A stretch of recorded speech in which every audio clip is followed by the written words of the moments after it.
सदाशिवसमारम्भां शङ्कराचार्यमध्यमाम् अस्मदाचार्यपर्यन्तां वन्दे गुरुपरम्पराम्। परं वरिष्ठं ब्रह्मिष्ठं परमानन्दरूपिणं परमार्थानन्दयतिं सद्गुरुं प्रणतोऽस्म्यहम्।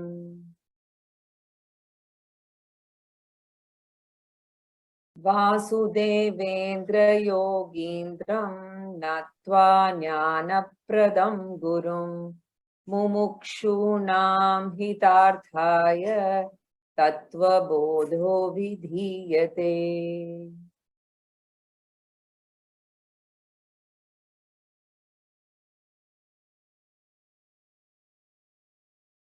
Vasudev ji, are you able to hear me? Yeah. Okay. Vasudevendra Yogindram Tattvajnanapradam Gurum Mumukshunam Hitartaya Tattvabodho Vidhiyate. Thank you. From the next slide onwards, I will say the sentence and then you can repeat. Yeah. Thank you very much. And in case I have a throat problem, please excuse me because I think it's not very good, but I'll try and do my best. Madiyam shariram. Madiyam shariram. Madiya pranaha. Madiya pranaha. Madiyam manascha. Madiyam manascha. Madiya buddhihi. Madiya buddhihi. Madiyam ajnanamiti. Madiyam ajnanamiti. Svenaiva jnayate.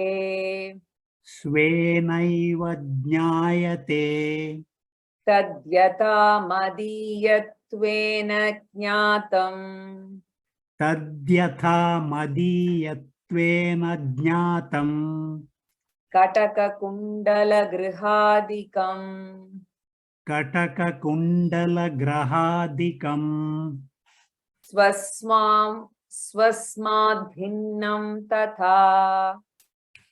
Swasmad bhinnam tata. Panchakoshadikam swasmad bhinnam. Panchakoshadikam swasmad bhinnam. Madiyatvena jnatamatmana bhavati. Madiyatvena jnatamatmana bhavati. Atma tarhi kaha. Atma tarhi kaha. Satchidananda swarupaha. Satchidananda swarupaha. Satkim. Satkim. Kalatrayepi tishtatiti sat. Kalatrayepi tishtatiti sat. Chitkim. Chitkim. Jnanaswarupaha. Jnanaswarupaha. Anandakaha. Anandakaha. Sukhaswarupaha. Sukhaswarupaha. Evam Satchidananda Swarupam Swatmanam Vijaniyat. Evam Satchidananda Swarupam Swatmanam Vijaniyat. Dhanyavadaha Mahoday. Swagatam. Madiyam shariram, madiya prana, madiyam manaha, cha madiya buddhihi, madiyam ajnanam iti svena eka jnayate. Right? So, the author is analyzing the nature of the individual. We saw that the individual is divided into two portions. The first one is the material part of the individual, and the second one is the spiritual part. So in Sanskrit, basically the Anatma part and the Atma part. Therefore, the Anatma material part, right, we saw further divided into 11 subdivisions. They were elaborated and discussed in detail actually. So the 11 components are the Shariratrayam, the three bodies, the three states of experience, Avasthatrayam, and Kosha Panchakam, 5 layers of personality. So each one has been defined and concluded in this portion. I'm consciously not putting up the slide on Shariratrayam, Avasthatrayam, and Kosha Panchakam, because by now we need to be familiar with the terms and the three different aspects. So Shariratrayam is Stula Sukshma Karana Shariram. Avasthatrayam is Jagrat Avastha, Swapna Avastha, Sushupti Avastha. Then Kosha Panchakam, Annamaya Kosha, Pranamaya Kosha, Manomaya Kosha, Vijnanamaya Kosha, and Anandamaya Kosha. This we should remember. Okay. So Etat Kosha Panchakam. So there were 5 layers of personality. So from Madhyam portion onwards, up to the portion that we have read is the crucial portion in which the spiritual part of the individual is defined. Atma Swarupam. Okay. So through this portion, 3 important messages are conveyed. So let us analyze the 3 messages and try to remember them also. Then we can go through the textual portion, which can be quicker, because first understanding the concept is very important. So in the last class, I was analyzing the first important message. What was that? All the 11 components, the 3 bodies, the 5 koshas, right, inclusive of the states of experience, all of them are made up of 5 gross elements or 5 subtle elements, but all of them are material in nature, achetanam in nature. So whatever is a product of matter, we call material, and material means it is essentially matter only. Therefore, body is matter, sense organs are matter, mind is matter. Little difficult to accept initially because we are so used to treating mind as something very abstract. Mind is matter, but it's a subtle form of matter because it belongs to the Sukshma Shariram. Intellect is matter, thoughts are matter, we have to note. And then the Shastra pointed out, matter by its very nature is inert, insentient, or achetanam. And if matter is achetanam, the Shariratrayam, which is essentially matter, also must be inert, right? So my body must be inert, mind must be inert, because they're all made up of matter. But even though logically they should be inert, my experience is that they are sentient. I am able to see my body as a conscious or a sentient body. So mind is conscious and sentient. Sense organs are conscious and sentient. Now they all enjoy consciousness. So when the body is consciousness, that when the body is conscious, we mean that the body is enjoying consciousness.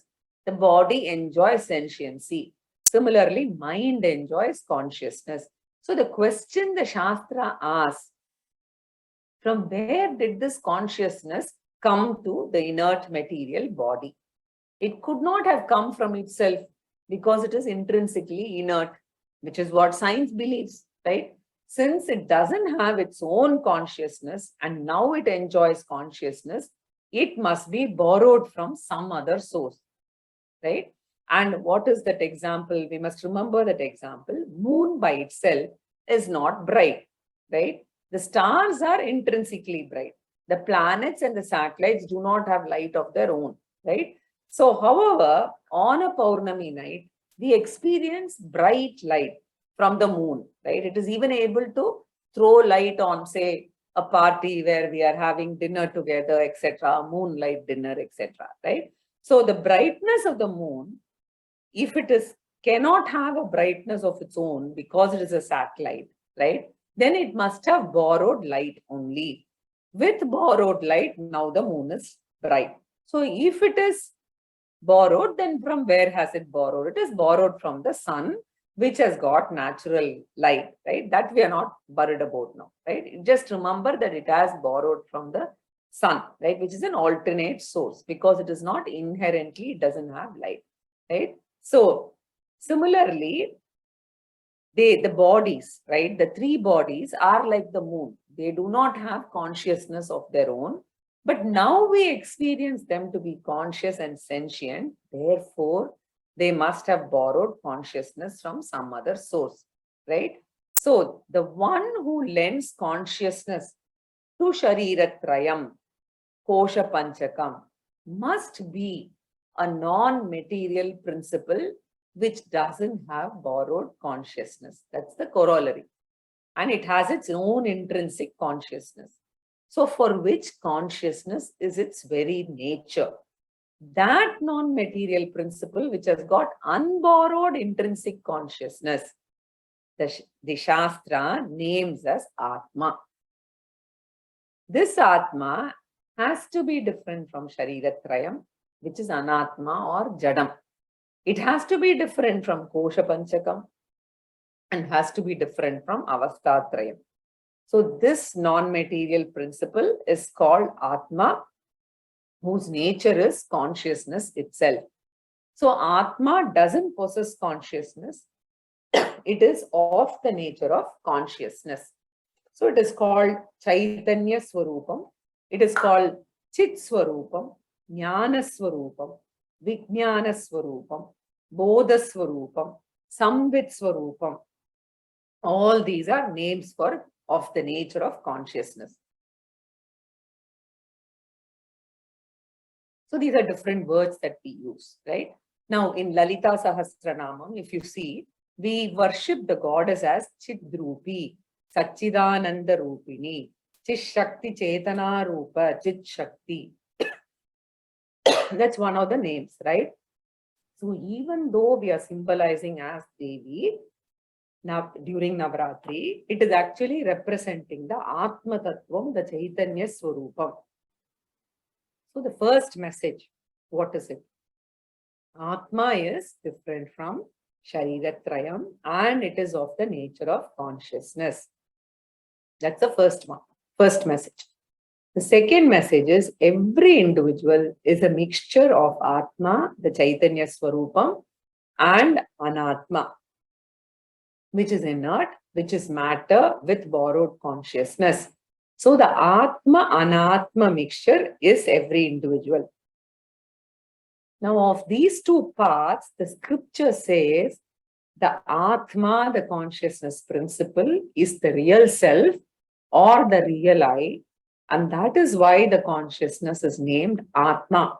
Because in Sanskrit, Atma means the self. And by saying Atma as the self, and self means what? Self means myself. So when you want to withdraw money, what do you say? Pay self, right? So self is myself. I means self. So by using the word Atma for consciousness, the scripture says the consciousness is the real I. Mind-boggling information the Shastra reveals. The body-mind complex is not the real I. It is only a temporary, ephemeral, incidental medium of transaction, which we will use for some time. And after some time, the medium of transaction, the Anatma, the inert material component will go away. As Lord Krishna says in the Bhagavad Gita, Agama Payino Anitya Tan Titikshasva Bharata. So the body-mind sense complex is not the real I. It is only a temporary medium of transaction. Use them as an instrument, but never get attached to that. It is just an instrument, right? So basically, Shastra says this body-mind complex is a temporary material medium. We just have to use this and we cannot hand over this to the next generation. We have to use it and discard it and never mistake the body-mind complex as the real you. So the second message is, I am the consciousness. Body-mind sense complex is an object of experience. It is an instrument of my experience. And this has to be thoroughly assimilated. Only then our attachment to the body-mind sense complex will go away. We have to protect the body-mind sense complex because it's a very useful instrument. Bhagavan has given it to us. We have to take care of it, but it is temporary, right? So to assimilate this message, our scripture gives us an important exercise to be practiced as meditation. So it's a temporary meditation exercise. So through which I learn to look at body-mind sense complex as a temporary object, right? And this temporary meditation, it is called Drik Drishya Viveka. And Acharya has written an entire text on Drik Drishya Viveka, very interesting text. So that is basically the meditation is Drik Drishya Viveka, an important principle in Vedanta. What does this mean? I am different from whatever I experience. Very important principle. I am different from whatever I experience because whatever I experience is an experienced object. And who am I? I am not the experienced object. I am the experiencer subject, different from the experienced object. So what is the fundamental principle? I, the experiencer subject, adrik, I'm always different from the experienced, experienceable object. So I experience the wall in front of me. I am not the wall. I experience the laptop in front of me. I am not the laptop. I experience the world in front of me. I am not the world, right? So slowly you come and then you come to, I experience this physical body. Therefore, I am not the body, though it is intimately experienced. Similarly, I experience my mind, but I am not the mind. So I use this body as a temporary medium only in the waking state. The moment I go to dream state, if you see, I'm not even using this body. I discard the body and I get another body ready in dream, right? So during deep sleep, I discard both the waking body as well as the dream body, and I'm in deep sleep, right? So body is a part of the objective world. It came from the Pancha Bhutani. And at the time of death, the body will go back to the Pancha Bhutani, right? So basically, yesterday's whatever food we ate becomes our blood and bone today, right? And similarly, this body which is there today will tomorrow go back into the 5 elements, that's all. So from the world it came and we used it temporarily and it goes back to the Panchabhutas. The only difference is world is a remote object. So we can always say that, but body is an intimate object. So what is the difference between, say, a spectacle and the wall in front of me? The spectacle is also an object, but it is an intimate one. In fact, I see the spectacles first and then only see the world. Through the spectacles only, I see the rest, right? So similarly, physical body also I experience first as an intimate object and through the body, I experience the world, right? So it is not, therefore, body is also what? An object only. So this meditation, Shankaracharya prescribes in the form of a very famous shloka, very important for a Vedantin. Mano buddhya hankara chittani naham, nacha shrotra jihve, nacha grhana netre, nacha vyoma bhumir na tejo na vayuhu, chidananda rupaha shivoham shivoham. See, right from childhood, we are so used to hearing S.P. Balasubramaniam singing this. We've never paid attention to the meaning of this. This is the most important, significant set of shlokas that we will be using in Nididhyasnam if we get to Vedantic meditation, right? So what does this say? I am not the body and the mind. They're all nothing but bundles of matter, temporarily serving as a medium of experience. This is meditation, right? This is the first meditation. What is that? Seeing the Sthula Shariram as Anatma, right? So Anatma is basically non-self. So thereafter we come to Sukshma Shariram, the sense organs. They are also intimately experienced by me, right? So the body itself takes some time. Assume that we are able to discern because we are able to see the body, right? So I am not the body, you're able to say that, right? But then you go, it is not as intimate, right? But when you go to the sense organs, it becomes even more intimate, right? Because, for instance, when you wear glasses, right? When you go for changing the glasses, they ask you, are you able to see properly? And then you say, I don't see, or I could see, or I don't see this, right? So they're asking if the sense organs are functioning properly or not. Similarly, they do an audiogram test to know whether your ears are functioning or not, right? So what does this mean? That you are something different from your sense organs. So the sense organs are not me. What about the mind? We have assumed that I am the mind. The Shastra says mind also is an intimate object of experience. I know the conditions of the mind. So I know it's turbulent today. I know it's peaceful today. I know it's angry today. It's happy today, right? So I understand. So an understanding and a non-understanding mind, right? That also I am able to discern. Am I understanding the class or not, right? In the mind. That also I'm able to discern very well, right? So during deep sleep state, there is the absence of mind. That also I'm able to get up and say, I'm aware, right? That I slept and I didn't know anything, right? So I am different from my mind. I am different from my intellect, different from ultimately not only Sthula Shariram, Sukshma Shariram, finally even the Karana Shariram, which is experienced as total blankness in deep sleep state. So that condition also I am aware of. I am not the body, I am not the mind, I am not the sense organs. I am the experiencer of them. First, I experience them, and then through them, I experience the world.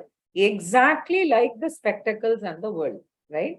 So, world is a remote object, body, mind, sense complex is an intimate object.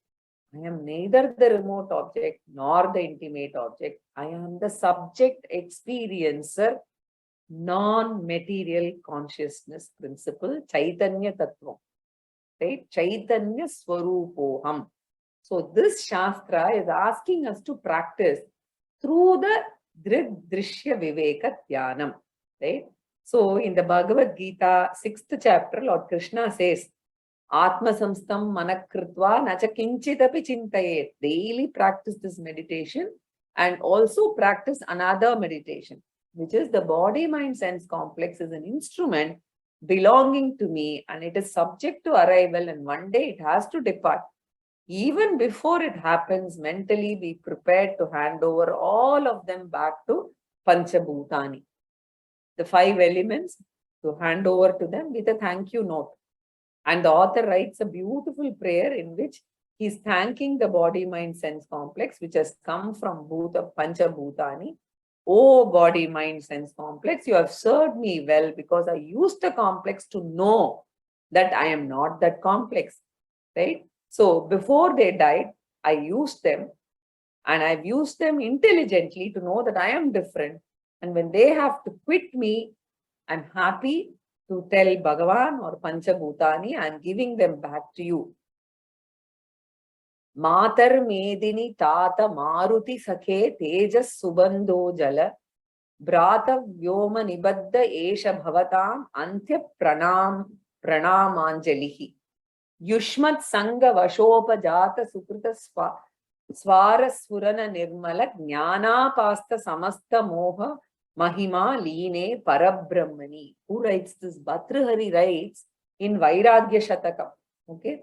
He has written wonderful books on Niti Shatakam and some other subjects also, but his verses on Vairagya Shatakam are really brilliant, so wise. Oh Mother Earth, oh wind, my father, oh fire, my friend, oh water, my good relative, oh sky, my brother, with clasped hands, this is my concluding salutations to you. My association with you resulted in an accumulation of scintillating merits, culminating in abundance of pure knowledge, which helped me overcome the marvelous way of unreality. May I now unite with the transcendental truth. Right? Very beautiful meaning, but it's more of a gratitude of handing over the body to Panchabhutani. Thus, I hand over everything, claiming that I am Chaitanya Swarupa Atma. In fact, according to our scriptures, this is the primary purpose of human life. Because animals cannot attend Tattvabodha class and know that I am the Atma. Human beings alone can do this. So therefore, the first meditation is, I am different from whatever I experience, the body, mind, sense, complex, etc. I'm different from them. And then the author gives another reasoning also to claim the same thing. And what is that? Often we refer to our own body, sense, organs as my body, my sense organs, my body is overweight, my body is underweight, right? We refer to that as my body. The scripture asks us to look at that expression. Whatever is mine is not me. Whatever belongs to me is not me. Pen is mine, I am not the pen. The book is mine, I am not the book. Right? The house is mine, I am not the house. Body is mine, I am not body. So similarly, sense organs, everything, right? So now whatever we say is mine, that is not me, right? So sometimes the mind intellect is not that bright to study Vedanta, right? Because am I like Bhakti Marga, etc. So that is also fine. My intellect is not that bright, so you don't have to feel bad. Because I am not the intellect, I am not the mind, right? So basically, all the koshas we claim as belonging to me, they are all different from me, right? They are all objects of experience and they are not me. So anything that is possessed by me, all objects possessed by me, I am not that. Then who am I? I am of the nature of non-material consciousness principle called Atma, right? So we need to dwell on this, comprehend and assimilate this teaching. That is the most important part here.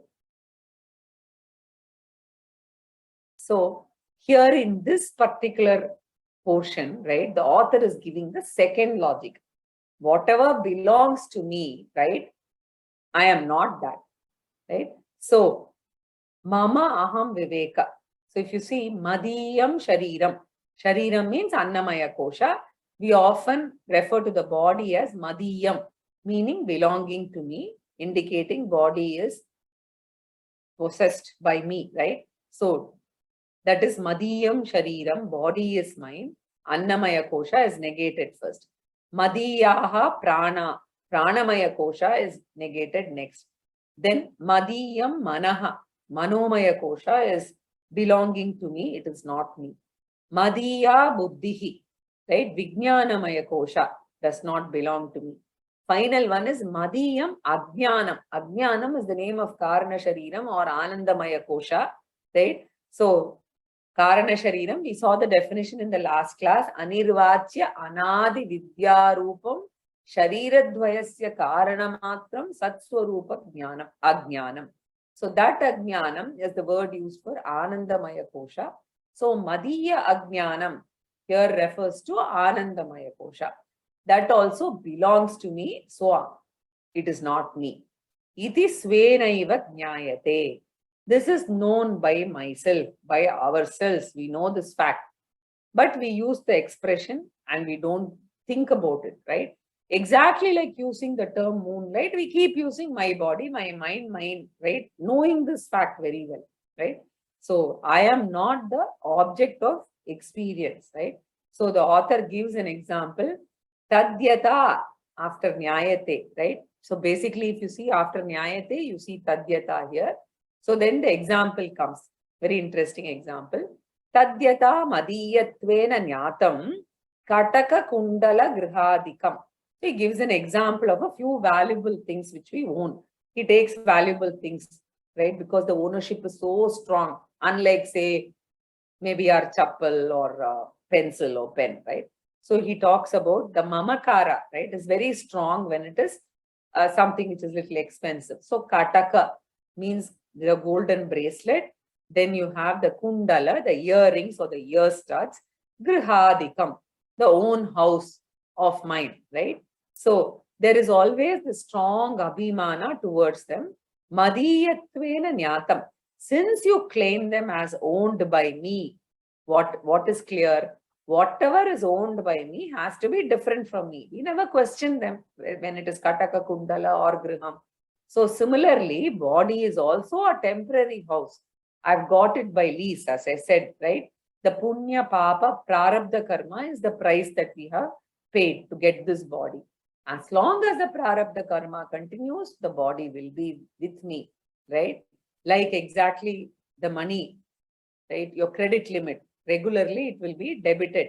Every experience, the Prarabdha Karma is debited, and a time comes when the Prarabdha is exhausted, positive or negative experience, both.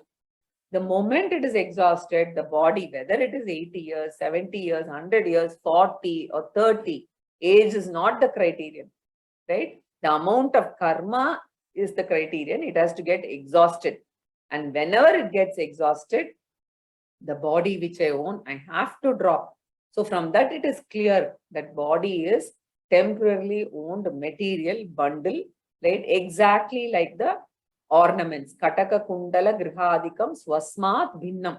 It is different from me, right? Tata, in the same way, Panchakoshadikam, the Panchakoshaha or the Shariratrayam, right? When the body itself is temporarily owned, what to talk of all other worldly relationships? They are all valid only until this body is there. So what to talk of claiming any of the relationships as mine, right? So who am I? I am different from all of them. So now the question is, what is the nature of that Atma? So Atma tarhi kaha sat chit ananda swarupaha, right? So tarhi means what? Now, then, what is Atma? So this means I'm different from the body, I'm different from the sense organs, I'm different from the mind, agreed. Then who am I? Right? So the scripture says, Satchidananda Swarupaha Atma. It has got three essential natures. Swarupaha means essential nature, intrinsic nature, which we say non-material nature. The three intrinsic natures are Sat, Chit, and Ananda. So then the next question is, what do you mean by Sat? What do you mean by Chit? What do you mean by Ananda? Right? So we will see one by one, right? So Chit is the first thing that we'll see. So Chit Kim, it is Jnana Swarupaha. So the word Chit means consciousness principle. And what is that consciousness? I spoke about this in the last class. Consciousness is not a part or product of material or material body. It is not a product of the material body. It's not a part, it is not a product. Modern scientists are thinking that the brain can generate consciousness, but it is never possible. Science has never proved the possibility of consciousness being generated by matter. Therefore, consciousness is not produced by the body. It is not a part. It is not even an attribute of the body. So the first lesson is this. So like the moonlight is not part of the moon, nor a product of the moon, not even a property of the moon. It is on the moon, but it is not of the moon. Similarly, consciousness is in the body, but it is not of the body. So consciousness is an invisible, independent, non-material principle which pervades the body and makes the body sentient. Exactly like the sunlight pervading the moon and making the non-bright moon as bright, right? As we see. Similarly, it is here consciousness is an independent principle which makes the body sentient. So what is the third principle? The consciousness is not limited by the boundaries of the body. Like the light, it is not limited by the boundary of the moon. Light extends beyond the moon also. Even though beyond the moon, we are not able to see the pure light, but on the moon alone, we experience. Similarly, consciousness pervades beyond the boundaries of the body, right? And what is the fourth one? consciousness continues to exist even when the matter disintegrates, because the nature of matter is continuous disintegration. So our body is continuously getting degenerated, right? So indicating we have hunger, we have thirst, etc., indicating that there's so much of change happening. Millions of cells are getting generated and discarded, right? So the nature of matter is to degenerate. The nature of consciousness is being changelessly there all the time. Therefore, it continues to exist even after the material medium degenerates. This is the fourth one. And the fifth and final feature is the pure surviving consciousness is not accessible to us. Why? Because there is no material medium to recognize it. You can feel the presence of light on the body, the light which pervades the hall, you can feel on the body, right? You can see the light, right? But you're not able to see in between, right? To see the light, you require a medium to reflect. So similarly, the consciousness that pervades everywhere, we cannot access. But when there is an appropriate medium, right, like the body-mind complex, it is accessible. Therefore, after the death of the body, the surviving consciousness is not accessible, but it is there. And since it exists in all the three periods of time, it is called Sat. So Sat Kim Kalatraye api tishtati. So consciousness transcends time. Even time comes and goes, but consciousness continues to be there. That is why in deep sleep state, even when there is no time at all, I continue to be there, revealing the absence of everything, right? So the first definition of Atma is Chit. Second definition of Atma is Sat, basically consciousness, and we'll see Sat in detail later. It's a little more abstract, right? So we generally use the term existence for it in English. So Chit and then Sat, then Ananda Swarupaha. So the nature of Atma is Ananda Swarupa. What is the nature of mind? The mind is happy now. Sometimes it's not happy. So basically, Atma is of the nature of happiness itself, right? So Chit Kim, the meaning of Chit, I said, is just consciousness, the nature of consciousness, and we saw the 5 features of consciousness. Anandaha Kaha. So what is Ananda? And when the teacher answers, Sukha Swarupa, Ananda is Sukham. So what is Sukham? Then we'll say Ananda, right? Ananda is Sukham, Sukham is Ananda, peace and happiness, right? Basically. So both these words are very widely used, and the scriptures have got a very, very profound teaching regarding happiness also. Mind-boggling. Just as regarding consciousness, we had a profound teaching, right? Regarding happiness also, scriptures have got a very, very unique view. We only know that after getting exposed to that, we understand that there is something like this, right? So we become happy now and then, right? We have no idea about what gives happiness, why we become happy, etc. We're not very sure, because whatever gives happiness to me at one time doesn't seem to give happiness at another time. Whatever gives happiness to one person, the same doesn't give happiness to another. So one enjoys and says, I'm so happy. The other one wants to run away from that, right? So take this class or take a concert, right? Why the same concert or the class must give happiness to one and not necessarily to the other person? So what is happiness according to our scriptures? It has got the same view like that of consciousness. We saw the entire external world is material world. It doesn't have a happiness of its own. Because matter also is similar, like it doesn't have consciousness of its own, we saw, right? Because we saw the material body, mind, sense complex doesn't have consciousness of its own. Body borrows from a non-material principle, which we saw as Atma. So this means no material in the world, right? So if happiness is equated to consciousness, this means no material in the world has got happiness either as its nature or as its property. So if any object has got happiness as its property or ingredient, then when you purchase these objects, happiness also should be there in it. And also the same object must uniformly give happiness to everybody, right?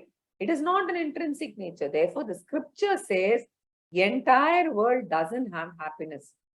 Now, Narada, a very great person, goes to Sanat Kumara in Chandogya Upanishad and says, I've got so many degrees in this world. I have all the knowledge in this world.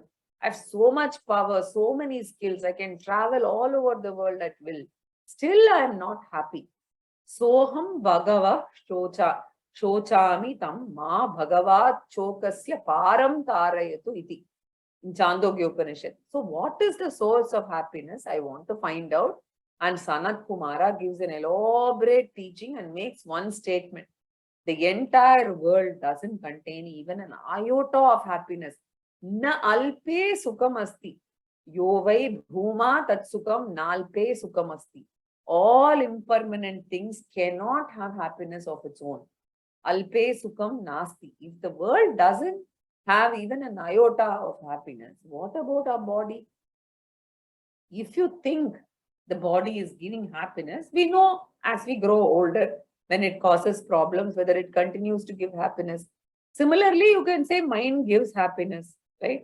But there are so many people who are drinking to, drown the sorrow because the mind has become a maha burden for them. Therefore, world doesn't contain happiness. Body doesn't contain happiness. Mind doesn't contain happiness. Sense organs do not contain happiness. Therefore, scriptures say Anatma doesn't have Ananda. Then what is the source of Ananda? If mind doesn't have Ananda of its own, and if the mind becomes happy now and then it must be only borrowed happiness. So according to the scriptures, the world doesn't have happiness, the body doesn't have happiness, nothing. So the source of happiness, right, the scriptures say, right, it depends. The source is obviously Atma, but it depends on the happiness in the body, mind, depends on several external factors as well as internal factors, known and unknown factors. So mind gets a particular condition or state during certain conditions. It may be while eating nice food, or it may be while listening to music. The condition of the mind, right, may be different at that time. Some old memories may be coming. So the mind assumes a particular state or condition, and during that condition, the scriptures point out, right, that Atma, which is the only source of happiness, that Atma gets reflected in the mind. Just as consciousness reflects in the mind, similarly, happiness also reflects in the mind when the mind fulfills certain conditions. The conducive situation makes the mind reflect Atmananda. And since the conducive situations give that state of mind, we wrongly attribute Ananda to the external world. And the Shastras give a very beautiful example. Now, how correct is the example and whether it is really true, we don't know. But anyway, you can treat it as an imaginary example also. But I think it is true to a certain extent. Now, all the dogs generally enjoy biting the bone, right? That is why generally when they show a dog, they show a bone nearby. The bone is dry bone, right? It is so dry. It has sharp areas. What does the dog do? It bites the bone. When it bites the bone, the sharp edge hurts its own mouth and blood oozes out. Now the dog has got a logic. Before biting the bone, no blood. After biting the bone, blood. Therefore what? Bone is the source of blood. So basically, in Sanskritam, they use in Vedanta and Nyaya Shastra, Anvaya Vyatireka logic, right? Bone biting sattve, blood sattva. That is, blood comes when the bone is bitten. And when bone is not bitten, the blood doesn't come. Therefore, bone is the reason for the blood, right? And to prove its logic, it bites harder and harder. And when it bites harder and harder, more blood comes. Therefore, it concludes, basically the Shastra concludes that according to scriptures, human beings are not very much different from dogs, right? When we are using the sense organs and experiencing the sense objects do not give happiness. Because I am attached to, I have a desire for a type of music. When that music is played, my mind has got what I desire. Therefore, the mind gets calmed down. And when the mind is calm, the calm mind, right, reflects the happiness. So it is exactly like the dog's own blood coming out. My own Ananda oozes out as if it were, right, the external world's happiness. Just exactly like the dog wrongly attributes to the bone. Similarly, we wrongly attribute happiness to the world. Really speaking, there is only one source of happiness, that is I myself. So, Swamiji jocularly says, that's why it's called enjoy, right? And in Tamil, enjoy means my joy, right? The happiness really belongs to you, yourself. So, what is the nature of Atma? Sukha Swarupa. Atma is Sadrupa, Chitrupa, and Ananda Rupa. And every individual is a mixture of Satchidananda principle and non-Satchidananda material principle. So a combination of both, right?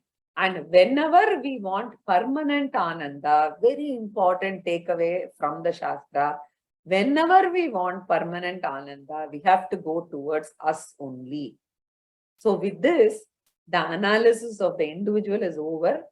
Atma, Anatma, Viveka part is over. Very important section is over. And I found this very apt, and in Swamiji has mentioned this in other context. So, Mahata Punya Panyena Kriteyam Kayanaustvaya Param Dukkodagir Gantum Tarayavanna Vidyate. This human body has been bought by you from God by paying tons of punyam currently, and before this body gets dilapidated and destroyed, better make use of the body to get the highest that one can get. Param dukkodagir gantum tarayavanna vidyate. So this is the unique boat to cross the ocean of samsara, and better cross the ocean with this body boat before this boat disintegrates. Basically, understand the real nature of Atma and claim that Atma as yourself, right? So with this, what happens is, where are we in the text? Let's quickly see this. So hereafter, the author is going to enter the next topic. Now we have covered two main topics, right? One is the fourfold qualifications, or that's the discrimination, dispassion, discipline, and desire for spiritual wisdom. These are the four qualifications. This is topic one. The second topic is understanding that I am a mixture of Satchidananda and non-Satchidananda Swarupa. So I have to learn to claim I am Satchidananda. So I have to use the body without getting attached to the body and then claim this, right? So I am the immortal Atma, Asatoma Sadgamaya, Tamasoma Jyotirgamaya, Mrityorma Amritam Gamaya. So that's two topics we have covered. Now we are entering the third topic, which is also a very, very important topic, which is on creation. Vasudev Mahoday, you can read after me. Yeah. Atha chaturvimshati tattvotpatti prakaram vakshyamaha. Atha chaturvimshati tattvotpatti prakaram vakshamaha. Brahmashraya sattva rajastamo gunatmika mayasti. Brahmashraya sattvarajas-tamo gunatmika mayasti. Tata akashasambhutaha. Tata akashasambhutaha. Akashad vayuhu. Akashad vayuhu. Vayos tejaha. Vayostejah. Tejasa apaha. Tejasa apaha. Adhyah prithvi. Adbhya prathivi. Thank you. So after the study of the individual, now the author is entering into the study of the universe. Because there are two primary things that we experience. I am there and the world is there. So the entire life is nothing but the interaction between me and the world. So right from the moment of waking up to going to sleep, continuously we are interacting with the world of things and beings. And all our experiences, right, worries, fear, joy, hatred, all of them are nothing but result of interaction between the subject and the object. So there is no life if these two principles are not there. So therefore, to understand life completely and quality of life completely, and to have success in life, we have to understand these two components which contribute to life. So if either of them is object, there is no life possible, right? If either of them is not there or is objecting, there's no life possible at all. So I am there and the world is not there also, there is no transaction possible. Reverse also is not possible. That is why in deep sleep state, neither I am there, right? The I meaning the functioning individual is not there, right? In deep sleep state, nor is the world available. So no interaction, therefore no life, neither happiness nor joy in expressible form. So therefore the scriptures talk about understanding ourselves and understanding the world. So now we are entering into the analysis of the world. What is the nature of the world? What is the cause of the world? How did the universe originate? What is cosmology, right? Even now scientists are trying to understand how the world originated, Big Bang, etc., right? And also, why did Bhagavan create this world? So many problems are there, right? Why did he do that? So the first point the scriptures want to say is anything that originates must be existing before the origination in potential unmanifest form. So we saw this principle while studying Karana Shariram. So if this physical body has arrived now, it must have existed in potential form before. Because universe can never be created, right, by anyone, including God. So strictly speaking, God created the world is an unscientific and illogical statement. Why? Because the world can never be created. Even as per science, matter can never be created or destroyed. So this is basically our law of conservation of matter and energy. Therefore, the first important statement is world is never created because it is already there and it is there in potential form. So the potential form of the universe before its origination, before its manifestation, before its evolution, right? The universe must have existed in the potential form, right? That is the Karana form. So in the scriptures, the potential form of this universe is given several names. And just as the body in potential form is named Karana Shariram, the universe is named Karana Prapanchaha. Or it is also called Avyakta Prapanchaha, means unmanifest Prapancha, which you can't see. And technically, it is also called in the scriptures as Maya. So Karana Prapancha equals Avyakta Prapancha is equal to Maya. So Maya is everything in unmanifest form. And before the Big Bang, before even the arrival of time and space, right? This was always there. And Maya is Anadi, it was always present. So Big Bang is basically the name that has been given for manifestation, right? So you cannot even talk about space and time before this origination or Maya came into manifestation, right? So Karana Prapancha was there, Maya was there basically. The Achetana Tattva, Maya was there before Big Bang. And then that Maya alone evolved into the universe exactly as our body, right, evolved. The Stula Shariram, Sukshma Shariram, etc.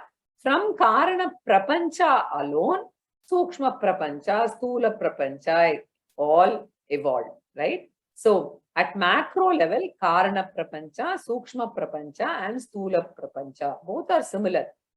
And before this Big Bang, the scriptures don't use Big Bang, right? We are just using it. Maya was there before manifestation, right? And other than Maya, what was there, right? So if you remember, we saw Atma is of the nature of Sat, Chit and Ananda. So it is of the nature of consciousness, Sat. And Sat means Trikale api tishtati. That is, consciousness exists in all the three periods of time. That means consciousness never originates. When the body comes, it manifests, right? Similarly, we just said that Maya always existed, right? So the consciousness principle was also there, coexisting with Maya. But it is given a new name in the context, right? With Maya, it is called Brahman. The same Atma is called Brahman. So at micro level, it is called Atma.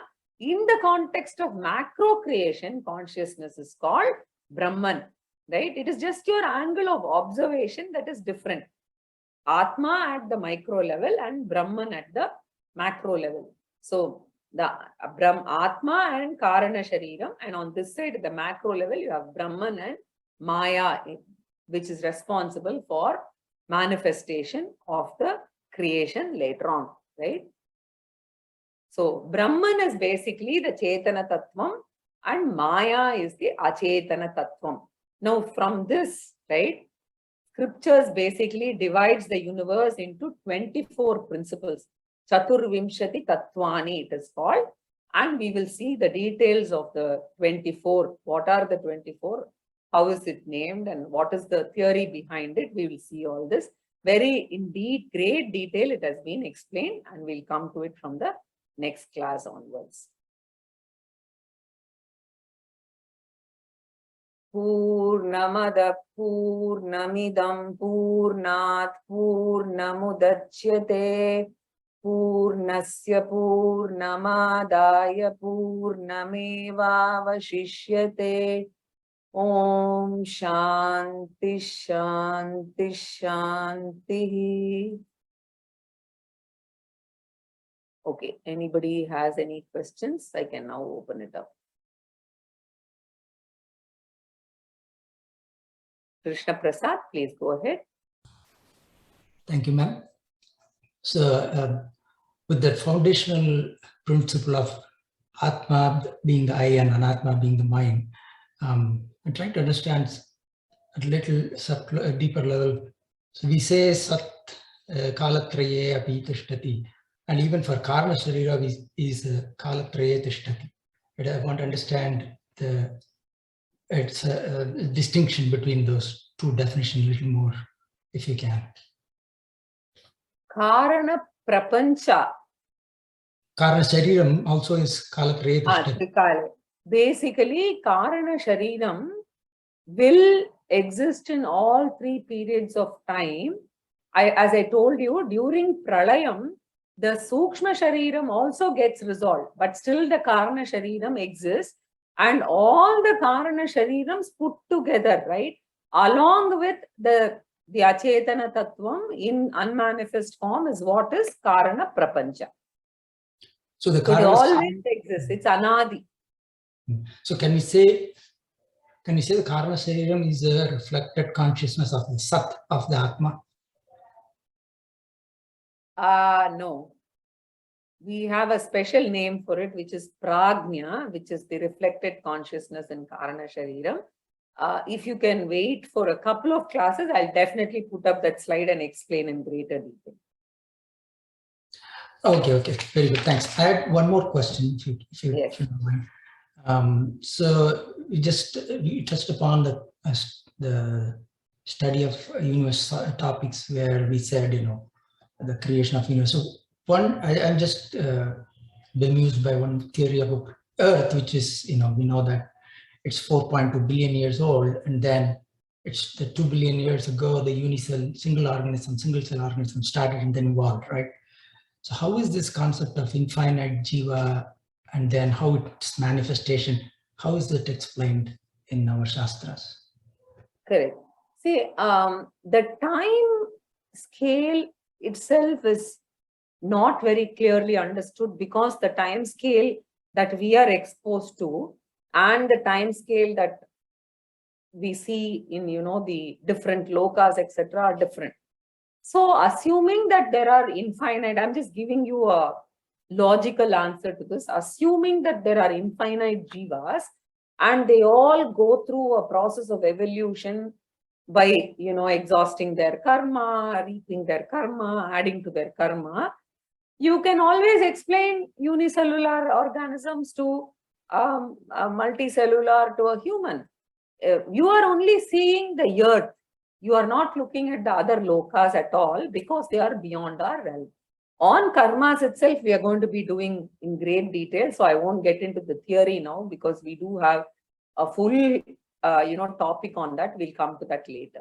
So you are looking at it only from the Prithvi and the earth perspective, but there are other lokas also. Okay, thank you.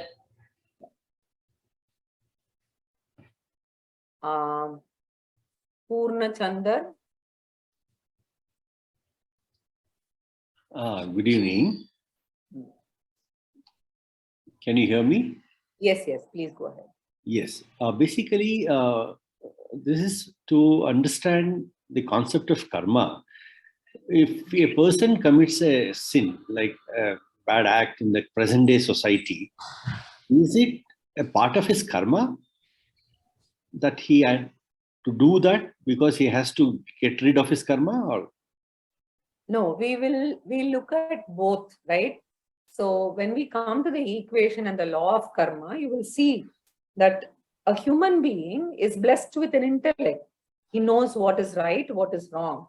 So when he consciously does something, it is a combination of both acting, and therefore the agami karma itself, if that results in the bad act, it is going to go into this papa account only. We will look at it when we come. That is what, because if everything is bad, past karma, then what is the karma that a person can accumulate in this life? No, I haven't yet come to the law of karma.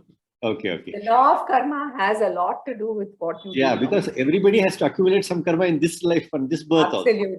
We'll come to it in detail. It comes slightly later. Okay. Yes, we've come this far, we'll go to that also. And this karma is basically affecting the I or Atma or the Anatma. What does it actually act on? What did I explain today? I am different from everything else. So, right?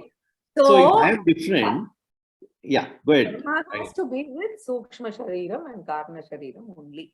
Okay, perfect. Okay, it's nothing to do with the I. When I come to death, we will discuss what all go with death. Thank you. Okay. So it's very logical. At the end of this, you will see that it all logically connects, because Acharya says that, yes, you should have faith, Shraddha in the Shastras, but everything you should be able to explain to your brain logically and accept your intellect, right? And accept it. Very important. And you will see that happening as we go through Tattvabodha. Okay. Any other questions here? Venkateshwaran Mahodaya? Does Hinduism accept Darwin's theory of evolution? It doesn't matter at all, because Hinduism has its own theory, and all these seem to be addressing one small portion of what is addressed in Hinduism. So we don't have to break our head at all. As I said just now, this unicellular to multicellular, etc. is fine, right? Because it will fit into our karma theory. So why should we, be at loggerheads with scientists? They are discovering something, slowly they will catch up. That's not a problem. We don't have any contradictions that way. Because man has not come out of monkey like that. The evolution says you have come from monkey and all that. So that even is that why can be explained using our theory now. So don't ever get worried about science and get mixed up. All of these we can explain using our karma theory, right? So It doesn't matter. You don't have to allow that to bother you. Science can progress in the side, no problem at all. Okay, now I'm just going to the question and answers here. What is Chaitanya and Chetana? Chaitanyam is consciousness and Chetana Vastu is conscious thing. That's all. That's the difference between the two. Please, little more clarity on Atma. Earlier you said Atma, other terms as Chaitanyam, Chit. Okay, I think I explained now. Chetana Vastu means conscious entity, right? Chaitanyam is consciousness. Atma is consciousness. And Atma doesn't have three components, Sat, Chit and Ananda. No. Atma is of the nature of consciousness. It is of the nature of Sat. And it is of the nature of Ananda. Sat is basically existence. I don't want to use that word. So you take it as Sat is of the nature of Sat, is of the nature of Chit, is of the nature of Ananda. Right? So when we are in deep sleep, will Atma enter another body elsewhere? If not, wherever, where will it be? As per our Shastra, since you asked it, it will be resolved into our Hridayam is what it says. Right? The Shastra says that. Is Vedanta concept different for Advaita, Dvaita and Vishishta Dvaita? They are different when it comes to the Aikyam that we are going to speak about much later, not at this stage. At this stage, everything is similar. At some stage, I will tell you where the difference will come in as we go there. Yeah, how does it differ? Too early to explain? I'll explain towards the end. The three periods of time are nothing but past, present and future. That's all. Difference between Atma and Maya. Don't get confused at all. Maya is Karana Prapancha, which we will see in detail in the coming sessions. So not to worry. Atma, if you understood as Satchid Ananda Swarupa, that is enough for now. Right? We will see the rest afterwards in the coming sessions. Okay, is there anybody else who has any other questions? I don't see Prakash Swaminathan, please go ahead. Yeah, this is a question from the last class when you're talking about Anandamaya Kosha and Malina Sattva. I understood the concept of Malina Sattva, which you explained, and you also explained about the Trigunas there, and you said we experience happiness because Rajoguna is suppressed. So what was that statement? I was trying to reflect on that particular statement you made. Oh, I'm wondering when I made that statement, in what context. Yeah, because it is the Sattva Guna is coming out and there is no Rajoguna, because we are not active in deep sleep state. So there is no Rajoguna functioning, and therefore the Sattva Guna, the little bit of Sattva Guna which is coming up is in the form of peace and happiness is what I said. Yes. Okay, okay, fine. Thank you. Chitra, please go ahead. So I had a question that you said that as long as prarabdha karma is there, the body is there. Once it is exhausted, the body will drop. So does the Atma actually take prarabdha karma before it manifests in the body? And so is it as the will, or how does the Atma take the prarabdha karma? Like some people live till 80 years, some people live for less. How does the body take that? I mean, Correct. so Atma take the prarabdha karma and come to the body. First and foremost, Atma is different from all these 11 aspects that we discussed, I told you, right? Mm-hmm. So we are going to be seeing in detail as to, now I've said Atma is different from all of them. So which means none of what I talked about, prarabdha karma, etc., can be associated with the Atma, because Atma is independent of all of this. So it has to sit in one of the 11 that I have discussed, right? So we are going to see in detail as to where these papams, the accumulated papams, where is it going to be, I would say, etched in memory, and how is it going to be carried forward? Who is the administrator of that? Who is the master computing machine who's taking care of which karma comes when, etc. We'll see that in detail. But just to give you, so that I don't keep this, guessing for all of you, it is the Sukshma Sharira and the Karna Sharira put together, along with the RC, the Chidabhasa, which is going to carry all these imprints, Prarabdha Karma. There are 3 different types of karma. We will see all those explanations in detail, and all of this will get clarified for you. Okay. Thank you. Welcome. Anybody else? Ramaya Narayanan. Hari Om. Hari Om. Hari Om.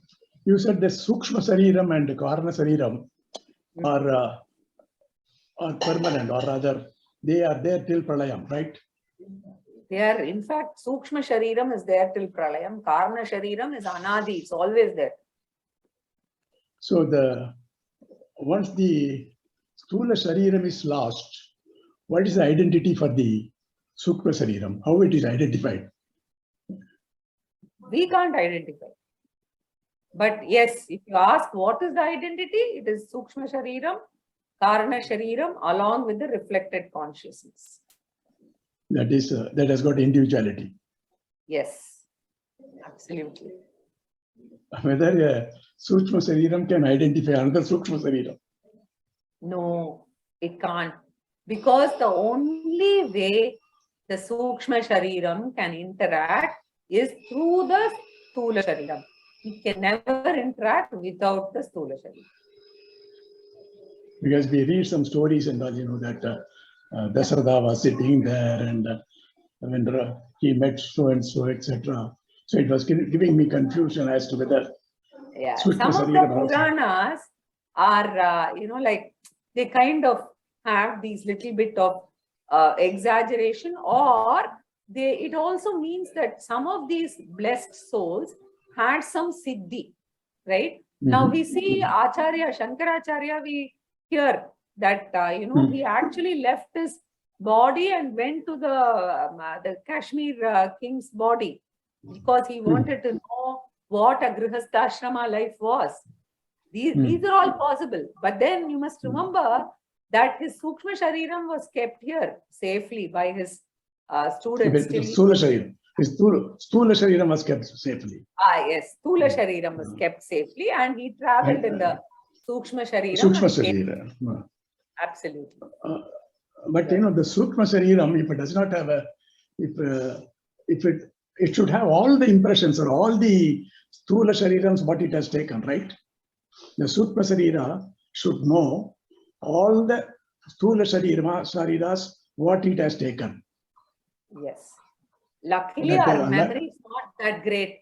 So we don't even remember what's happened 3-4 years back. So we don't remember that much. So that is true. Actually, the vasanas must be there in potential form. But because our capacity is not that much, we will not be able to know. The avatars, no. Because they are sarvajna. Krishna says, right, in Gita, that I have been there for so many generations. I have taught during this time, that my time. Avatars, not the others. Okay. Thank you very much. I think we have covered everybody. Prakash, do you have anything else? Because your hand is still raised. No, thank you. Okay. So we'll meet next week then. Let me just check once there's some more questions. Once.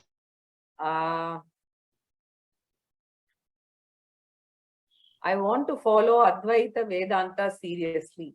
Can I also read other darshanas like yoga? I also see many concepts about Atma and Moksha from Yoga Darshana. Okay, very important question. If you are serious about Advaita Vedanta, I would recommend only sticking to Advaita Vedanta until you gain expertise in Advaita Vedanta and understand Advaita Vedanta. Yoga Darshana, the problem is, yoga is very useful. There's no problem. You can do all the yogas, you can learn all of that. The Yoga Darshana philosophy is very different from that of Advaita Vedanta. So you will end up getting confused. So best is to learn Advaita Vedanta, and once you're comfortable, you have some level of expertise, you can look at other darshanas. Until then, don't do that.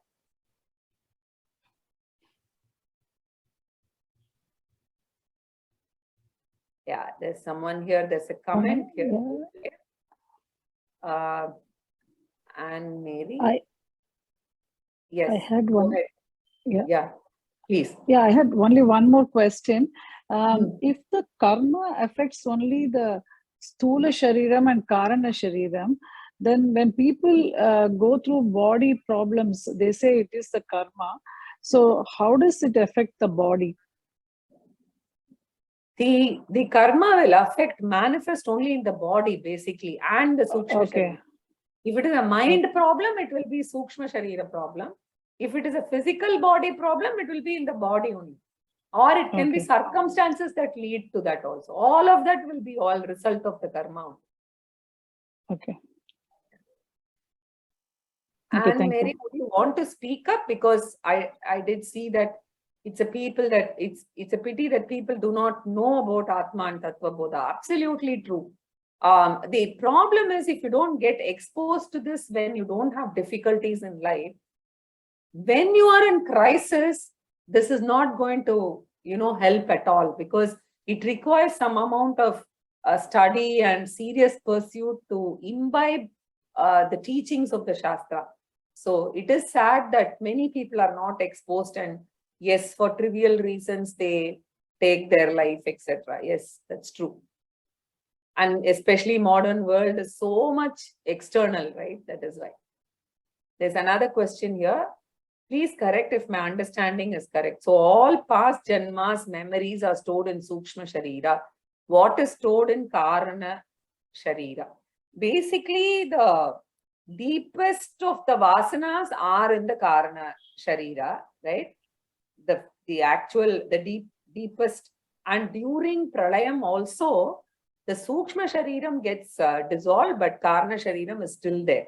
So strictly, if you see the karmas and the vasanas, the storehouse is the Karana Shariram. The receptacle is the Karana Shariram.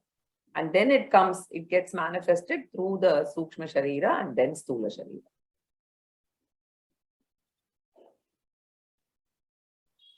Revati Shankar, please go ahead. You can hear me, madam?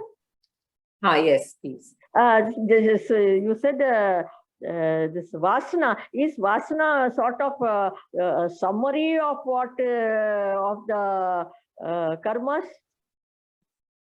Vasana is, you take it as it's a memory imprint, right? That is the best possible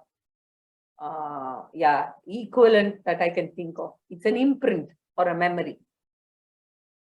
So it will be a summary of what has been recorded in the Sukshma Shariram. It need not be a summary. It can have everything also.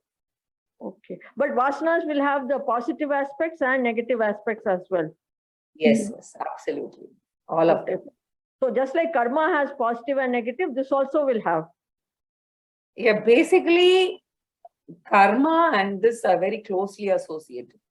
Okay. Right? Okay, good. Okay. Right. Thank you, ma'am. Yeah, we'll stop here.